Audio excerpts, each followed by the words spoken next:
Hey, I want to say hi to you, and thanks for being with us for another edition of Kilroy's Outlaws, Legends, and Behind the Music. Liz is with me today, and we're going to have a big time.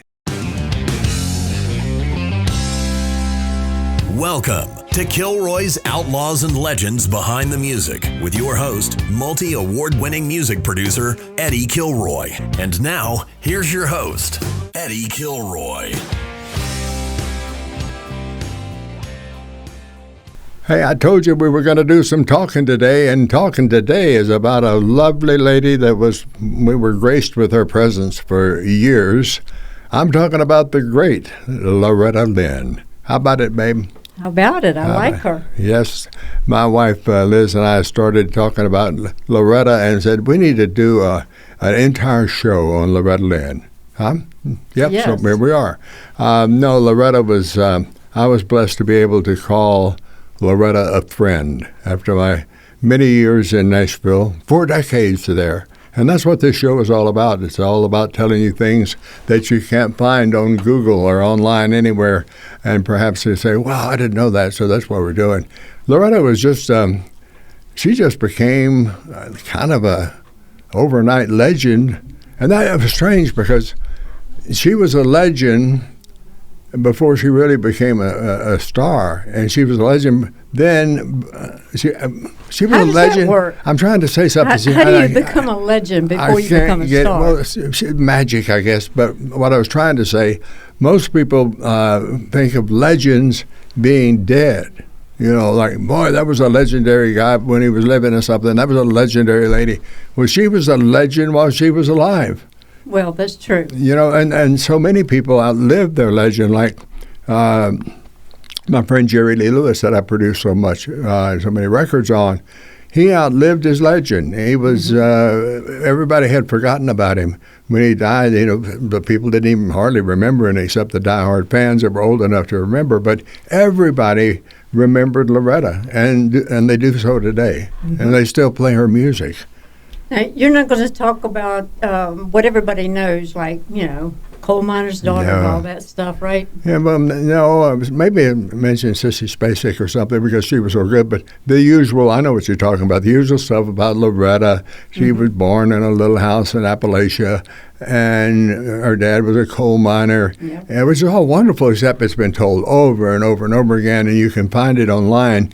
This is all about maybe what you can't find online unless you're really digging, but I was blessed to be there in Nashville to where I actually saw things happen that did not make the computers online, yeah, all that stuff, you know. Loretta had so many hit records, though. Wow. How many number one singles did she have? Let's see. I think she had 24, right? 24, yeah. 24 number one singles. Can you believe that? That's a lot. And she had albums, too, a bunch of those. How many? I think she had 11 number one albums. And then she was nominated a bunch of times, like maybe 18 times, 16 times, 15 times for a Grammy. And she got 3 Grammys. That's pretty good. It was hard. It is outstanding. You know what's really hard is back in that day, before the current or the more later female singers that came along in the 80s and 90s and so forth and so on, Loretta was getting Grammys when female singers weren't supposed to get Grammys. I mean, she was, wasn't she considered, let's see, how can I put this?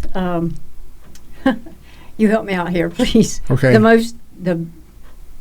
Help me out here. Okay. Female singer of her time. She was considered. Yeah, you put it right. She was the epitome of a country female singer in that era. Yeah. Okay. I mean, she was Patsy Cline and what's that other Patsy lady Cline that you was there. that other old lady. What was her name? Oh, the one I turned down a record on. Yes, that one. Kitty Wells. Kitty Wells, right. So let me interject the story while I'm thinking about it. Okay, when I came to Nashville. I came to Nashville many decades ago, and I was writing songs, and everybody knows Farron Young was my mentor, and he encouraged me to move up there and write. And I had written this incredible song, I thought, for Kitty Wells, who was the only country girl singer that was in the charts big, Well, in the charts. That's the key word there. And, I said, I want a Kitty Wells record. I'm going to write this song. And I wrote this incredible song for Kitty Wells. So incredible that I promise you I can't even remember the name of it at this point in my life. But Owen Bradley, the founder of 16th Avenue and Music Row, Owen Bradley produced Kitty Wells. He was running Decca Records then.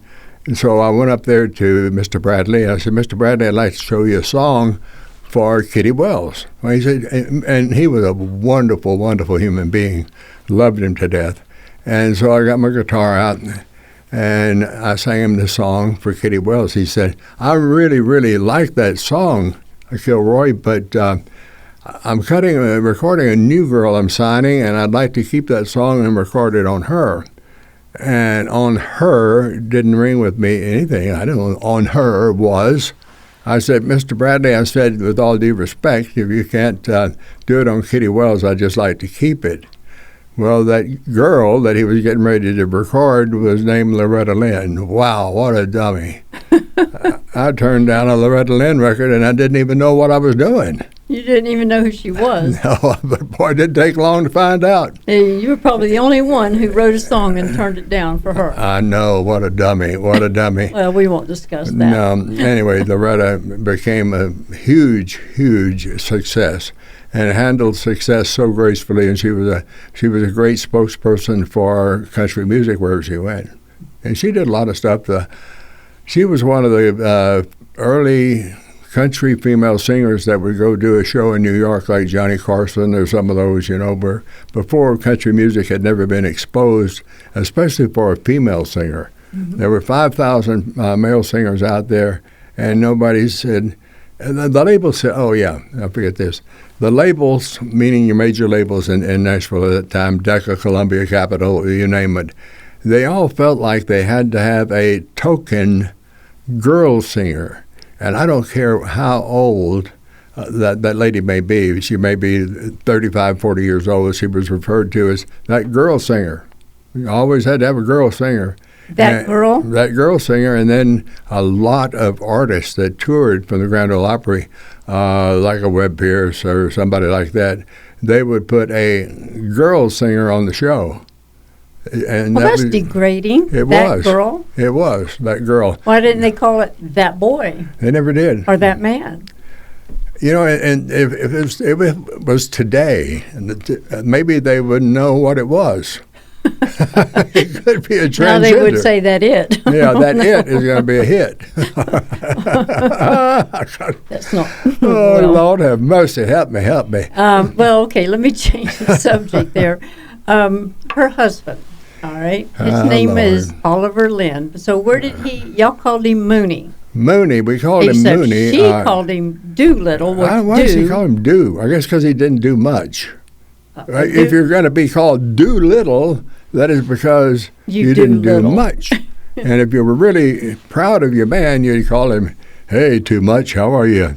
Not, hey, Doolittle. Well, so Mooney came from, I believe he was running moonshine before he met her. Yeah, he was running some moonshine. He was doing a lot of things. He went to, I believe, World War II, and when he got out of got out of the Army, I guess, he got into moonshine. Yeah, and I think where he got the name Mooney. Yeah, and I was talking to him one day, which I'm telling you a lie now, and he told me what he missed when he was in the service with moonshine. All they had was like beer, I don't know. I said, lie. I made that up. Very seldom do I make things up. I never make things up on here without telling you I'm making them up, because you can go online to Google or any of the search engines and check me out. If I make a mistake and somehow or another lead you wrong, check me out also on comments on this show. Correct me. I stand to be corrected on a lot of things because I'm depending on a memory of 40 years ago. You stand to be corrected. I correct you a lot. Tell me about it. No, Loretta's years and years in our industry added so much to country music. Yeah. And I was proud to call her a friend. She was kind of a pal. Yeah. Matter of fact, I recorded a song on she and her son. Ernest Ray, yeah. And it never did do much. It was on MCA. But it was a lot of fun recording with Loretta in the studio. I didn't produce any of her singles. I wish I had the opportunity to, but I didn't.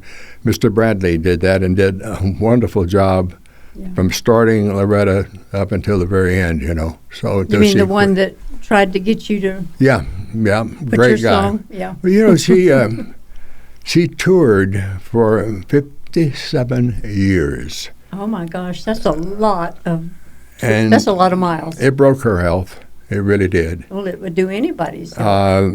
Mooney was using her as his meal ticket, of course. His cash register? Yeah, his cash register, his ATM card. Well, they didn't have those then. You had to teach me that it was okay to use ATM. I want to give my money to a person. I want to get my money from a person. I know. Not a machine. But anyway, a dinosaur here. Yeah, I do that anyway. But it's a thing that you you used to bank in the old way, writing checks. Well, nobody writes a check anymore. Nobody. When I go to a store and I'm in line to check out, and everybody's got their debit card out except one little old lady, and she's gonna write a check, and she writes real slow, and she looks at that amount on the cash register for a long time. And you're sitting there saying, lady, please write the check. Let's go. I'll pay for your groceries if you'll just go. I wouldn't say that. No, so how did that turn out, recording you did? With Ernie Ray? Ernest Ray, yep, it turned out good. Ernest Ray had a gravelly voice. And, you know, as long as I knew Loretta, and she had the beautiful plantation antebellum home out at Hurricane Mills, and I didn't know she had a house in town until one day I was at a local restaurant where a lot of us went, and I heard this voice say, Kilroy. I looked around, and it was Ernest Ray. He said, I've been looking all over for you. I've been to every place, and Mama wants to see you. And I thought, Mama wants to see me, and she's 90 miles away? And I said, Ernest Ray, where is she? She's at the house in town. I said, she has a house in town? Now, I'd known her for years. And we drove over to a very modest home in a very modest neighborhood off of a little area called Elliston Place in Nashville. And that was a house Loretta had for a long time, kind of her sneak off. I'm in town, but I'm doing a little business, but nobody knows I'm here because I'm in this little bitty house. And I went in, and she said, Kilroy, let's have coffee. And I said, okay. And she made a pot of coffee. And we drank coffee and talked maybe a couple of hours. And I don't know why she wanted to see me, because we didn't talk business. The reason I was surprised we didn't talk business is I was running MCA with Jimmy Bowen. He and I were co-presidents of MCA Universal at that time. So I thought Loretta wanted to know something about a record or whatever, but it was just a casual visit with a cup of coffee. Or else she forgot what she wanted to talk to you about. She may have. But it was a pleasure knowing her. And, you know, she did so many things and got into so many things. And we talked about the Grammy Awards and all the #1 records and what have you, and they're touring for so long. And Mooney worked her like a mule. Mm-hmm. You know, go out there, Donna, and make some money. Go get me some money. And she worked all those dates. And I was sharing with you one day, and as we were talking, that he pretty much worked her down to a skeleton. I hadn't seen Loretta in maybe 6 months. And some date somewhere where she was, I happened to be there, and I went on the bus to visit with her. And I almost did a double take because she looked very, very gaunt. And her eyes looked very, very tired, and she had lost weight. And I didn't know exactly what was wrong with her. And I didn't ask her, of course. Well, what's wrong with you, Loretta? You look terrible. But I found out later that they were giving her many, many doses of amphetamines, diet pills, to keep her going, because they were booked her heavy to where she just couldn't go anymore.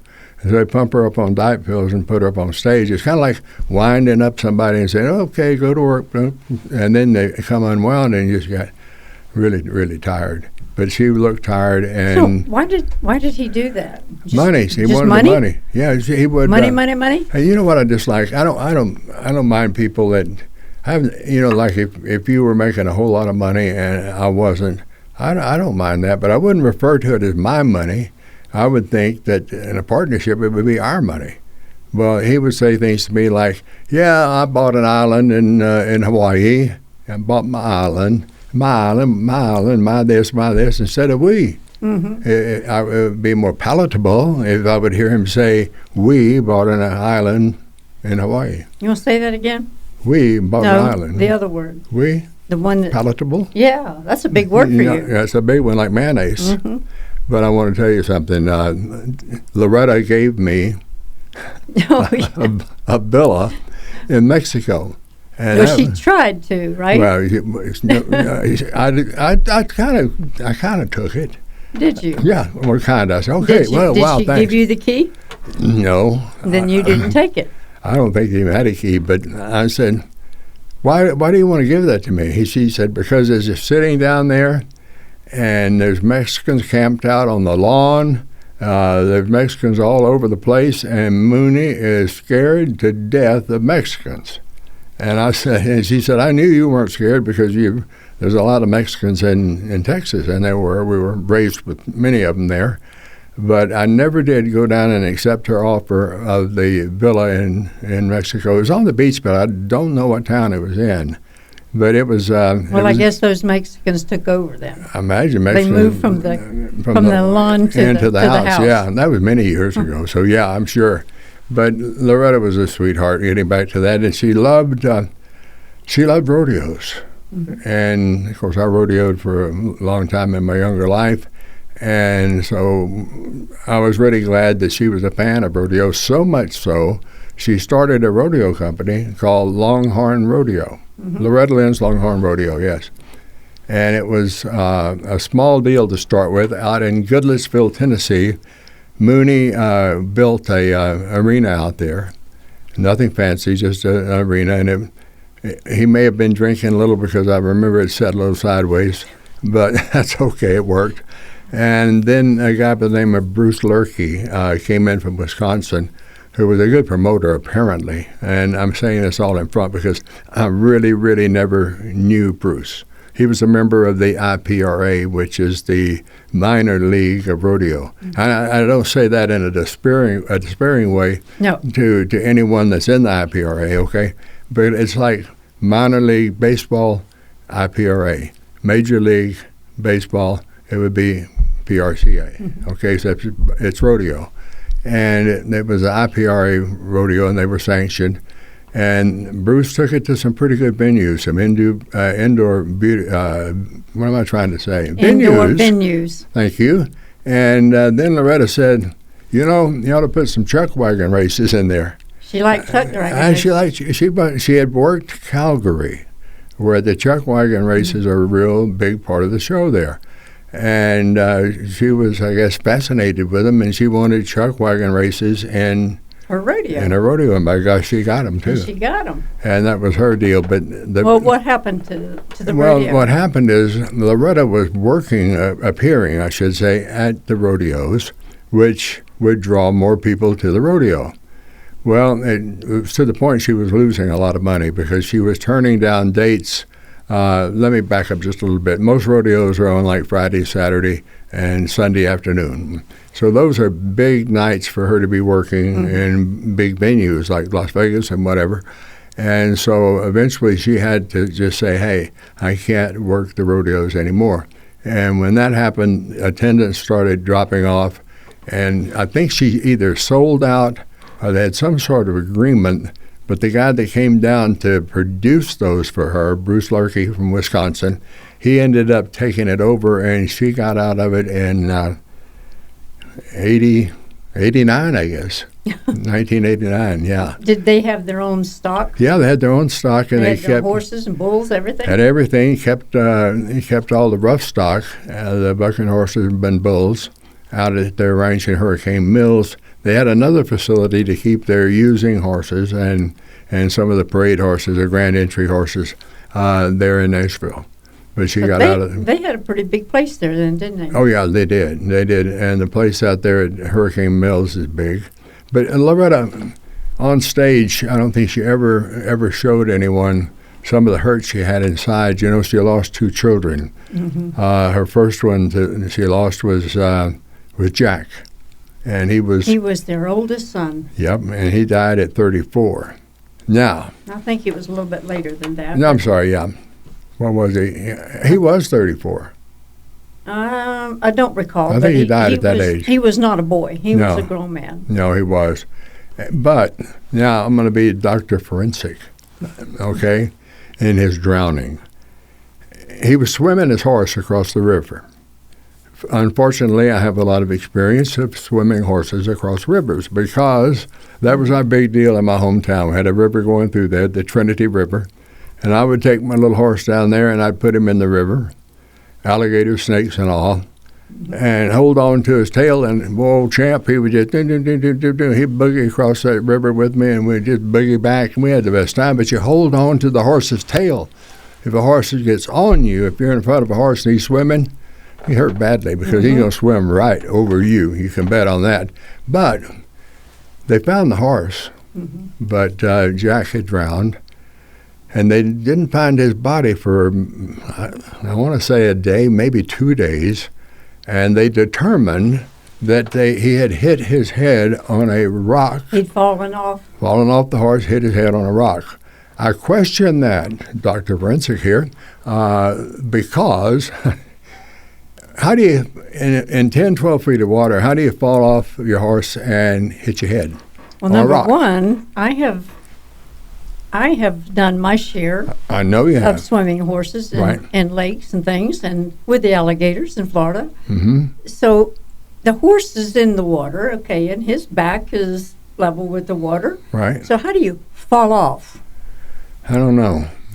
I mean, you can just kind of like. We had that problem with Frankie Avalon when we I'm were doing thinking the of Alabama. falling, like as in falling, but I guess you can roll off I or guess, something, but I don't know. Maybe you don't hit your head on a rock. Maybe the horse got to roll in a little bit. I don't know. Nevertheless, I'm with you. I don't think he hit his head on a rock. No. But that was. But Loretta was on the road when that happened, and it was absolutely, as you can imagine, devastating for her to lose her son.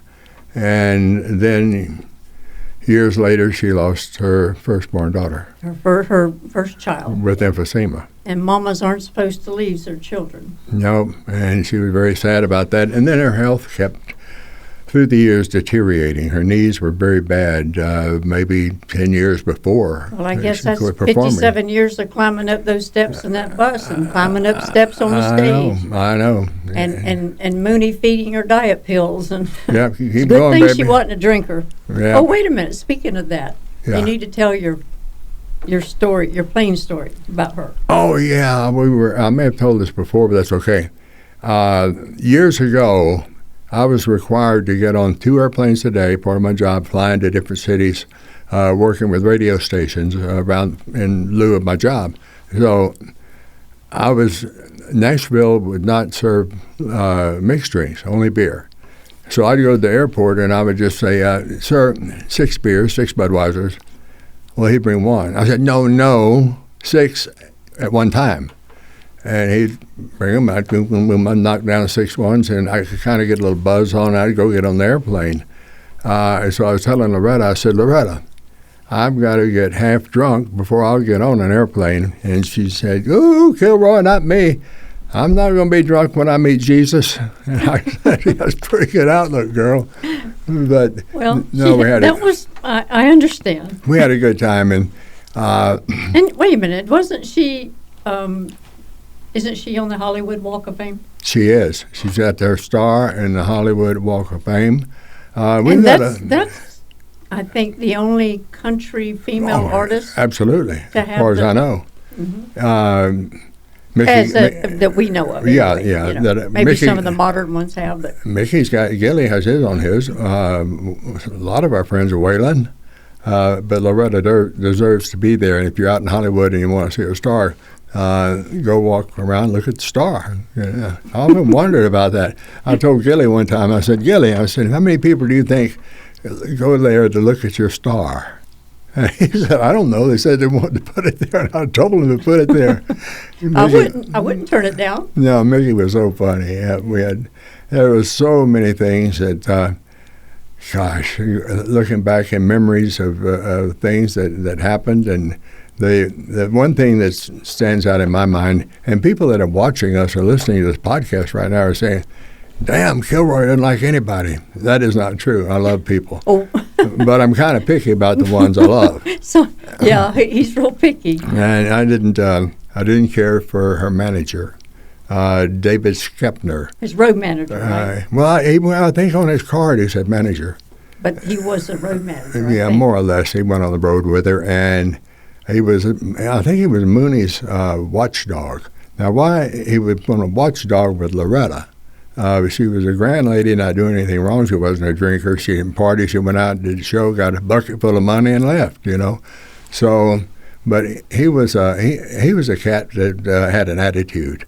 He was kind of like we call in Texas vernacular. He was Big Ass Pete. At least he thought he was. Yeah, at least he thought he was.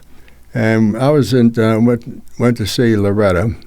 Every time one of the acts at MCA Universal was playing a major venue or someplace of note, either Bowen and I would go. And this time I went out to see Loretta. She was working in Vegas, and she was working at the Hilton. And I was backstage. Sissy Spacek was there. Another sweet lady. She had been traveling with Loretta to pick up her accent, which she did. If you see the movie Coal Miner's Daughter and hear the soundtrack, you will think that it's Loretta doing it, because she nailed Loretta. I mean, really good. But nevertheless, when I went in the dressing room, we were sitting there visiting, and I think it happened. It just dawned on me. I was talking to Loretta, and her manager, David Skepner, just kind of broke in rudely, and I said something to him, and he... Rudely? Did you say something rudely back? Probably so. Probably so. And he had a jacket on, and he pulled the jacket up, and he had a shoulder holster and a pistol in it. And I said, son, I want to tell you something. You pull that pistol on me, and I'm going to stick it right straight up your ass. And he just kind of looked red in the face, and he just kind of went off. And I didn't think a lot about it. Loretta was smiling. Sissy Spacek was sitting there. I think she was thinking, oh, my God. Where am I going to go now? Yeah, no, I'm out here in Hillbilly World and copying Loretta and trying to. And then I've got some cowboy in here wanting to whip somebody and stick a gun up his butt. And I suspect that Sissy Spacek wasn't accustomed to that, but she sat quietly through it and very nice. But, by the way, she's a really nice lady, too. Yeah. And did so well by Loretta. But Skepner, let me tell you what the guy is. Did Loretta appreciate you? Oh, yeah. Loretta called my room next morning, and she was laughing. She said, Kilroy, I wouldn't take $10,000 for you telling Skepner you were going to stick that pistol up his ass. She was laughing. I said, Loretta, I just about had it with that guy. I just never liked him. She said, I don't like him either. Mooney hired him. So she was out there with him, but it's just one of those old things. And then she had another situation arise in her life when she first got there, and it really was nobody's fault, nobody doing anything illegal. It was just kind of taking advantage of a new person in town that didn't know. She got her deal with Decca Records through Mr. Bradley, and she wrote all her songs, and she got a publishing contract with the Wilmer Brothers, with their publishing company, which means they published all of her songs, and she kept her writer's royalties, but they got the publishing royalties. And so years go by, and she realizes that they had kind of shortchanged her a little bit. So she wanted the copyrights back, and she hated to do it. I know because she told me did, because Teddy and Doyle Wilburn were pretty good people, and probably she thought a lot of them perhaps, other than she wanted her business rights. So she sued them to get all her copyrights back, which she won the lawsuit and got all her copyrights back. And I understand that some years later they became friends again. But she was on, and one thing that influenced her to sign in the contract, is they had a TV show, the Wilmer Brothers. You don't remember them? No, a little before my time. Yes, and just in the middle of my time, unfortunately. Nevertheless, she was the Wilburn Brothers' answer to Dolly Parton on Porter's show. Okay, I had to have a girl singer. So she was that girl. That girl. That girl. Yeah, everything was referred to. That girl's got a good record. That girl doesn't shoot. They didn't call him by name. That's well, bad. You know, it was hard for me to understand coming from Texas and being raised in a home that was in a genteel. Yeah, it's where you don't call a 40-year-old woman a girl. I mean, you can, but it sounds odd. Yeah, you're nice to see you, young lady. You can say that. That's a compliment. Well, even that woman is degrading. She has a name. You know what? Today, though, there would be no problem because they wouldn't know whether it was he or she. It would be hey, you got to have one it on your show, okay? Yeah, I mean, you got to have an it for an opener, and people really love its. Well, can you believe that? No, but let's God, help me, let's Jesus. get back to Loretta here. Man, We don't want to go there. I think maybe I'll start looking for an it to record. Huh? I'm going to produce an it. Oh. And an it can get work anywhere for anybody. Mm. No, we have such a grand time visiting and talking about rodeos and talking about chuck wagon races. And the sad part is Jack drowning and hurting Loretta so badly, of course. In the river, the Duck River crossed right across their place in Hurricane Mills. So that was a terrible thing. But one thing I'd like to ask of all you folks, I know. But we won't go there either. More so than most people. But, you know, I want to tell the folks that our podcast we put together, that's to let you know some of the things that I saw, some of the opportunities that I had to see what was happening behind the scenes, what was happening to artist's life or whatever that you won't read in the paper, you won't find online. Mm-hmm. I just was blessed to be there and actually experience it and being able to pass it on to you.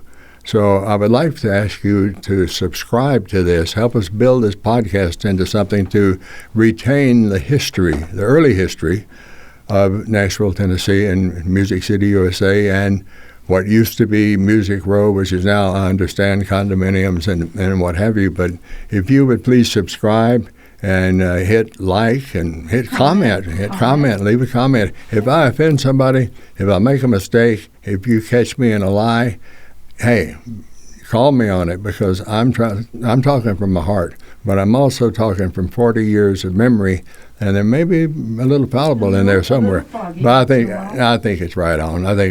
But I tell you what, hit that comment. We check it. I'd love to correspond with you and share it with your friends. Tell your friends that love country music. And also I want to tell you, when you hit a comment, if you would like for me to give you some background of whatever I know on a particular artist, feel free to ask me for it. And I'll try to dig up in my memory, okay, so-and-so, yeah, we did this, we did that. And I'll share that with you. We would like that very, very much. And I will ask you to also share this with your friends because, gosh, we're on every social media site there is. Yep. Spotify, you can listen. Yeah, Spotify and the other one. I don't know any others but Spotify. There is too. I didn't say there wasn't. I said I don't. Where is my phone? I don't know. YouTube. That's watching, listening. Watching and listening. Oh, God. I know. Well, anyway, we're on YouTube, okay? But if you're listening, you can just hear us say subscribe. And if you're watching YouTube, you hit that little subscribe button and all the other little buttons on there. In the meantime, I don't know about Liz, but I got to get out of here. I'm going to take her with me. Somebody bring up old paint. All right, we're going to saddle up and drift. In the meantime, God bless each and every one of you. See you next time. Thanks for listening to this episode of Kilroy's Outlaws and Legends Behind the Music. If you have any thoughts or questions about the content, email them. Kilroy Outlaws and Legends, all one word, at yahoo.com. That's Kilroy, no S, Outlaws and Legends, all one word, at yahoo.com. And don't forget to subscribe.